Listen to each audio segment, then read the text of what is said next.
शिंदे सेनेनं भाजप विरोधात बंडखोरी करून महापालिका निवडणुकीत अनेक उमेदवारांना मैदानात उतरवले।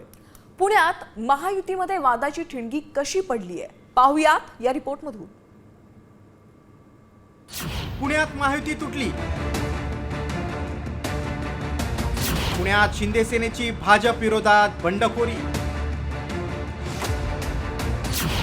शिंदे सेनेचे 123 उमेदवार मैदानात। आम्ही भाजपचा झेंडा घ्यायचा का 15 सीटांसाठी? पण कशासाठी घ्यायचे? 15 सीटांसाठी। स्वबळावर लढायला पाहिजे। आम्ही आमची ताकद दाखवू ना।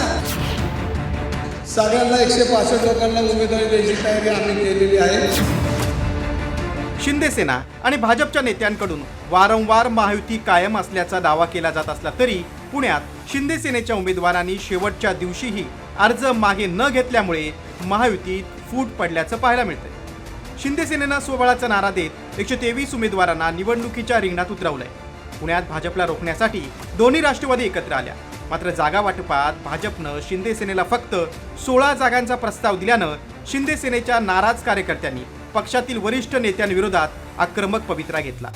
शिंदे सेनेचे नेते रवींद्र धंगेकरांनी तर 165 जागांवर उमेदवारी द्यायला हवी होती असं म्हणत भाजप विरोधात शड्डू ठोकलाय।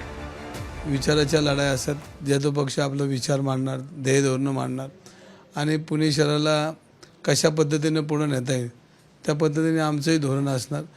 आमचे काय 22 लोकांना आम्हाला उमेदवारी देताना आले, काय पॅनलमध्ये आमची विचाराची लोक किंवा ताकदीची लोक येत होती, पण ती आता ती सगळं थांबलं आहे। शेवटी मिनटाला राजकीय गणित बदलत असतात। मी तुम्हाला आठवतोय की शेवटच्या फॉर्मपर्यंत माघारी घेण्यापर्यंत मी म्हणत होतो की सगळी राजकीय नीती बदलत जाणार। महायुतीतील तिन्ही पक्षांनी वेगळी चूल मांडल्यानं भाजपला पुण्यात सत्ता टिकवण्यासाठी कसं आव्हान उभं राहणार ते पाहूया। पुण्यात दोन्ही राष्ट्रवादी एकत्र आल्यानं राजकीय समीकरण बदलली आहेत। कॅडर बेस वाचवणं आणि मतदारांना आपल्याकडे टिकून ठेवण्याचं मोठं आव्हान आहे।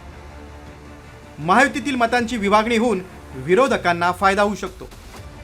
शिंदे सेनेच्या बंडखोरांमुळे भाजपची संघटनात्मक शक्ती विभागली जाणार आहे। विरोधकांपेक्षा स्वकीयांशीच लढण्यात भाजपची ताकद खर्ची होणार आहे।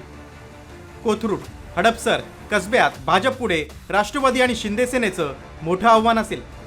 दुसरीकडे पुण्यात अनेक ठिकाणी भाजप आणि शिंदे सेनेत मैत्रीपूर्ण लढत होण्याची शक्यता आहे। या लढतीत नेमकं कोण बाजी मारतंय? शिंदे सेनेच्या बंडखोरांना रोखणं भाजपला शक्य होतंय का ते पाहणं महत्त्वाचं ठरणार आहे। अक्षय बडवे, साम टीव्ही न्यूज, पुणे।